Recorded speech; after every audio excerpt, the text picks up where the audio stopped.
Hi friends. నిన్నైతే మా fish tank అయితే క్లీన్ చేశానండి. చాలా రోజులైందండి క్లీన్ చేయక. అందుకే క్లీన్ చేశానండి. ఇంకా అది వీడియో అయితే తీశానండి.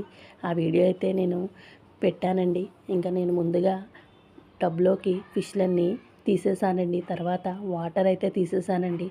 తర్వాత స్టోన్స్ కూడా తీసేసానండి. ఇంకా ట్యాంక్ క్లీన్ చేసి మళ్ళీ స్టోన్స్ కూడా 4-5 సార్లు శుభ్రంగా వాటర్లో కడిగి పెట్టుకున్నానండి. ఇంకా ట్యాంక్లో నీళ్లు పోసి స్టోన్స్ కూడా వేసేసానండి. తర్వాత ఇంకా లోపల ట్రీస్ ఉంటాయి కదండి, అవి పెట్టి ఇంకా ఫిల్టర్ కూడా పెట్టేశానండి. తర్వాత ఇంక నేను వాటరు క్లీన్ చేసే లిక్విడ్ వేసానండి. ఇంకా మళ్ళీ యాంటీబయాటిక్ లిక్విడ్ కూడా వేసానండి. తర్వాత ఫిష్లని మళ్ళీ ట్యాంక్లోకి షిఫ్ట్ చేశానండి. ఇంకా మా మిల్కీ చూడండి ఫిష్కి కిస్ పెడుతుందండి. ఇంకా తర్వాత ఫిల్టర్ అయితే ఆన్ చేశానండి. ఇది ఫ్రెండ్స్ ఇవాల్టి fish tank cleaning. Thank you friends.